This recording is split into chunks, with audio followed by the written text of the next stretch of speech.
at the map, and it's like, it's exactly what we saw in Warzone. Totally, and it's getting to one of those end crunch periods. This is my favorite.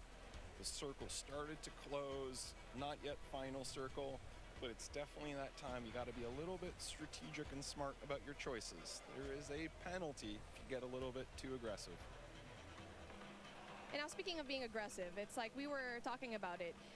It's really a matter of where you drop, because obviously the tier 5 loot zones, the tier 4 loot zones, you'll always have that risk, but obviously the reward is a little bit more high. I mean, especially if you're going to be dropping at the very ends of the map, at the very end sections of it, where, yes, you might not have better loot, but you might have a better time not really looking for those kills. But the best thing here is you need to find that middle ground in every BR game that you have. For here, cash is king. You need to buy out, go and find a way to buy your fallen teammates, because we've already talked about it before, or maybe even meet them in the gulag later on. I'm really hoping to see a gulag feature over here. I want to see it. Me too, and looking at the mini-map here, there were just quite a few red dots around. Something tells me we're going to see the gulag pretty soon.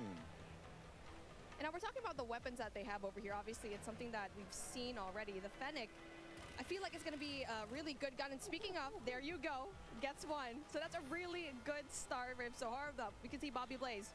I mean, it's just like Bobby Blaze has been such a tremendous name here in the mobile scene, and now he needs to get out, because he's going to be in big trouble, especially going out here with no cover whatsoever. Yeah, I don't know. He's living dangerously. I don't know, Bobby. I'm worried for you, man. Yeah, Bobby and Hawks, they need to find a way to, you know, just get some cover. There you go, finds one.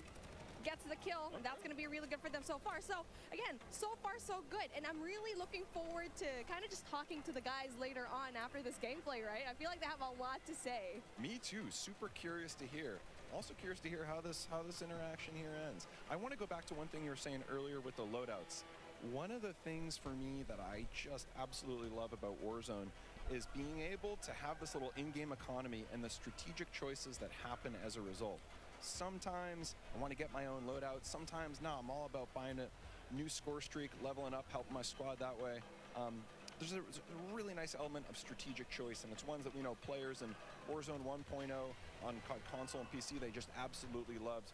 And, you know, in mobile, there's really nothing quite like it. So just can't wait for players to get their hands on that. Oh, most definitely, because I had my hands on it yesterday. I'm not very good at it. And that's why I'm being a shoutcaster. I'm just kidding. But really just playing the game and playing Warzone in general, it feels as if you're playing the same thing on console and PC. And so that's such a huge deal, especially since you're putting it in such a tiny device, tiny but powerful device, and to have the same thing here. Not only that, it has its unique aspects as well. I think we've already mentioned it before. Mobile, yes, even though you already have it, Warzone is here, it has its unique features. Big time. And when we started making the game, we listed out all these options. We could make something that was totally not connected. It was its own mobile experience, no connective tissue to Call of Duty console or PC. And on the other end of the spectrum, we could do an exact port, something that felt exactly the same, had, you know, same experience, same economy, same everything else. What we decided in the end was, you know, there are different principles that we want to achieve. We want to make sure on the core game, so here, the moment-to-moment gameplay, it feels just as good as Call of Duty console, because really, for us, that's the best shooter in the world. We want to make sure that we're rendering that properly on mobile. We just think there's nothing better. At the same time, for mobile players, there's certain customizations that are really important. Sometimes on the event side, or what we call internally the live ops side, but also just on the controls. So we want to make sure we're taking those best of both worlds and adding them together into an experience that just feels like nothing else on mobile. We think we're on the right track. Yeah, well, speaking on the right track, Noah from YouTube getting these kills already, and it's our first time seeing him right now. So again, where he's at, it's going to be a prime spot, because it's not going to be too crowded, as you can see here, but you can also get really good loot. So